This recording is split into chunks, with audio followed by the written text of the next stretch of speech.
What's going on, beautiful people? What's going on? Am I doing this right? Yeah.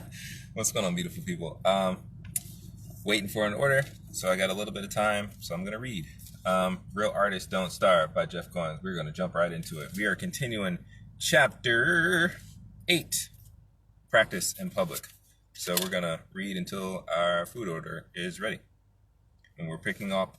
We are picking up at the rule of the audience. The rule of the audience. In the early 1900s, creative minds from all over Europe flocked to a windmill-covered community located on the outskirts of Paris. The place was called Montmartre, which means Mount of Martyrs? Mount of Martyrs, named after the hill on which it was located. And it was here that the modern art movement was born. This northern Parisian neighborhood became a haven for starving artists. Fleeing the traditional values of their parents, they sought a new way of life, spurning the pursuit of money, fame, and luxury. This was a new era, and these creatives proudly suffered for their art. Art for art's sake was the motto of these bohemians who willingly embraced poverty and obscurity. Montmartre was a community of artists who sacrificed themselves for their work, giving up worldly comforts so they could create something pure. Some even wore this suffering as a badge of honor, believing it somehow made their work better. Among these artists was a young man from Spain who began his career drawing prostitutes and clowns he met in the cabarets and cafes. He once said his goal was to live like a pauper, but with plenty of money. The artist's name was Pablo Ruiz, struggle with R's. Ruiz, I know how to say this. The artist's name is Pablo Picasso, but I'm struggling to get his middle name. The artist's name was Pablo Ruiz Picasso. That's terrible. Picasso was not alone in his aspiration to have it both ways. To be a serious artist, but also have the means to live however he wanted. To starve may represent a certain commitment to one's art, but no one wants to suffer. At the same time, no one wants to toot his own horn. Many of us would prefer to do our work quietly, without any hype or hoopla, and just let the fans come to us. But there's a myth. This brings us to the rule of the audience, which says that before art can have an impact, it must first have an audience.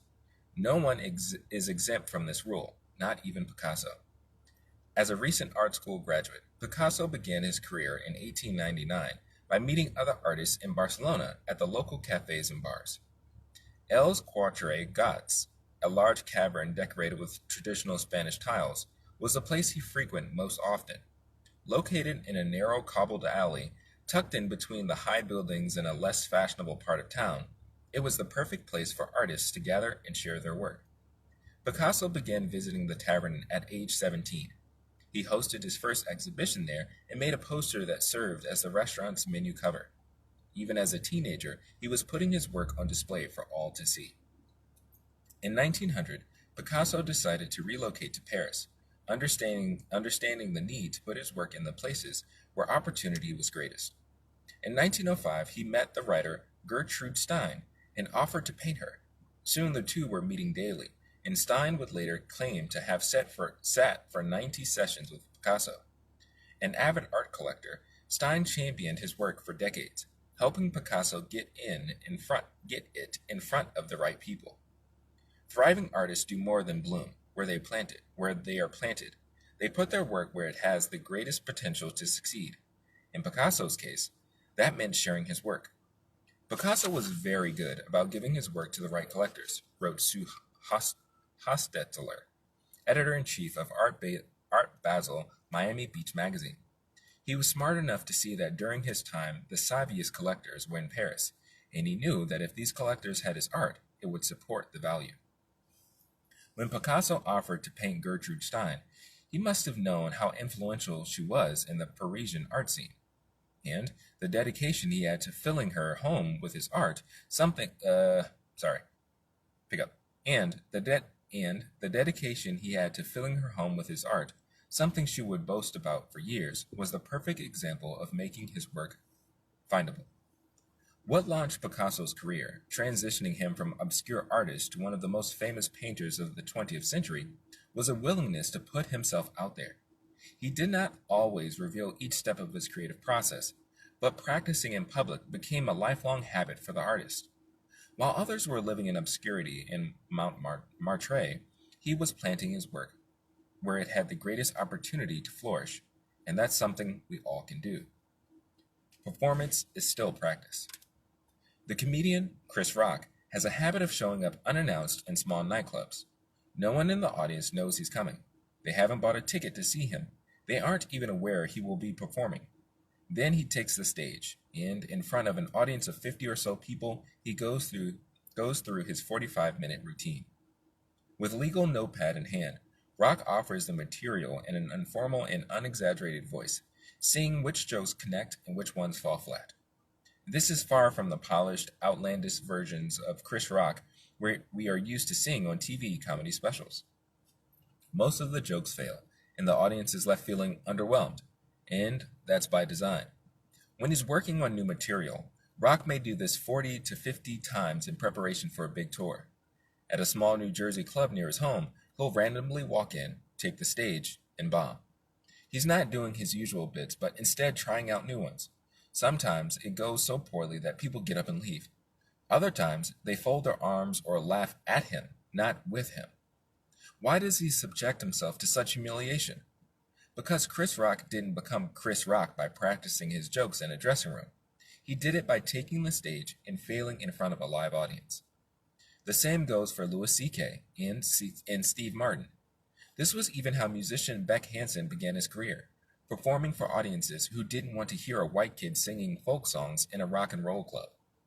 There is no better way to improve than to put your work out there, sharing it for the whole world to see. No other way to get discovered than to risk rejection. You have to practice in public. I used to want to be a professional musician. After practicing the guitar in my parents' basement for 6 years, I wasn't much better than when I started. I made incremental improvements, but was nowhere near proficient. But then I joined a band, and we began playing shows, one after another, each time getting a little better.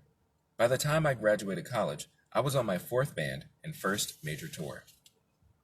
For a year, I traveled through North America in a van with 6 other musicians, playing sometimes several shows a day. During that time, I became better than I ever thought possible. Turns out, this is the best kind of practice, sharing your work with others. It's how we all earn attention for our work and grow as artists. You don't do your best work at rehearsal. You do your best when you have to, when you're on stage in front of a live audience, when the publisher is waiting for the manuscript, when everyone is waiting for you to step up. Everything else is prologue. That's not to say we shouldn't pursue excellence or that we prematurely step into the spotlight. But it does mean the way we hone our craft is by doing it, not talking about it or studying it, but by getting to work. Thriving artists do not wait for these opportunities to share. They seek them out. Of course, this means we will eventually encounter failure. But in every failure and disappointment, there is an opportunity to either give in to frustration or see such shortcomings as practice. In the words of Chris Rock, these failures teach us they are our training camps. These failures teach us. They are our training camps. You can't avoid these moments. They are necessary steps on the road to greatness. When we fail, we can see our failures as early endpoints or as training for what's to come. This is deeper than silver lining thinking. It's a commitment to persevere, believing one setback will not defeat you. You'll live to fight another day, and you will be better because of it. And today? Well, that was just practice for the next time. The next show, the next book, the next chance to do it better, when the stakes are even higher. The sooner you get started, the more prepared you'll be. To do the work of a professional, you have to stop waiting to be seen and start sharing your work now. Let's see. I might be able to wrap this up. Let's do it. Let's do it! Sorry. Partner with the audience. Sometimes, though, the way we get attention is not by tooting our own horns, but by concealing our efforts to be seen. Let's take one of the most successful rock albums of all time as an example, Led Zeppelin 4. The year was 1971, and Led Zeppelin was at the height of its career. The British supergroup had formed only a few years before and was already one of the most popular touring acts in the world. recently dethroning the Beatles as best group in the prestigious annual Reader's Poll of Melody Maker. The band, however, was heavily criticized and considered by some critics to not be a real rock and roll band. Rolling Stone said their work doesn't challenge anybody's intelligence or sensibilities and called the band as ephemeral as Marvel Comics. Others said they were mostly hype and not nearly as talented as everyone thought, what with their lavishly long concerts and dazzling displays of showmanship. This gave Jimmy Page, the mastermind behind the band, an idea. At the pinnacle of their success, when they were about to unofficially claim the title of best rock band in the world, Led Zeppelin took a risk and released their fourth record anonymously. Neither the band's name nor any of the musicians' names would appear anywhere on the album. Imagine the insanity of doing something like this now, much less in the 1970s, without the existence of the internet and other media outlets. This was unheard of. In an era of one-hit wonders when rock bands came and went practically overnight, the risk was considerable. Such a willingness to put their work out in the world without a name or brand anywhere on it was brave, if not a little reckless. Atlantic Records protested the idea, but the group was adamant. They were being accused of building a career off of hype, so the decision was obvious. They had to remove the name. We wanted to demonstrate that it was the music that made Zeppelin popular, Jimmy Page later said. It had nothing to do with our name or image. The packaging included a picture of a man with a bundle of sticks on his back and some strange symbols where the band credits normally would appear. This was more than just a humility play, though. It was a genius marketing move. Months beforehand and after the stunt was pulled, Zeppelin took out ads teasing the fact that they had a new, unnamed record. At shows, they told fans of their new release but refused to give details. This refusal must have created an insatiable curiosity that drove the staunchest of fans to find it. How long do you think it took fans to make the discovery? My guess is not long. Imagine being one of the first people to locate the record in a store and buy it, only to discover it was one of the world's most famous rock groups. What would you do next? Probably tell everyone you knew. This is the record that brought the world Stairway to Heaven and other timeless hits. Without a doubt, it is one of the greatest rock albums of all time. And here it was on the shelf at a record store, nameless. Locating it for some teenage music junkie would have felt like discovering the Holy Grail. Apparently, that's what happened, because the record sold more than 23 million copies, and today remains one of the top 3 best-selling albums in history. Who do you think first found that record? It was not some random listener who happened to discover Led Zeppelin 4 in the record stores. The established fans of Led Zeppelin went in search of it. Had the band not spent years sharing their work, the record almost certainly would have flopped. Yet the band's ability to build such an avid fan base and then use those fans to drive their biggest release led to their success. Even the best art needs an audience. Not to mention, they had been practicing in public for years at this point. I gotta finish up this section. I can go inside. At this point, Jimmy Page had been playing as a talented studio musician since his early teens, and the rest of the group were all established in their own respective disciplines. When you practice like that, sharing your work for the world to see, you develop more than just a reputation. You build a legitimate fan base around your work. And when you've done that, you've created a powerful asset. Led Zeppelin offered their music to the world as a gift and partnered with their audience to share it. For years, they'd been experimenting with new forms of rock, all in front of an audience. And here was the greatest experiment yet. Could their art live without their name attached to it? Apparently it could, but perhaps the bigger question is, could it have succeeded without the audience? I doubt it. There's only a little bit left in chapter 8, but I gotta go get food. We are reading Real Artists Don't Starve by Jeff Goins. We will continue reading with Jam at another time. See you then. Peace!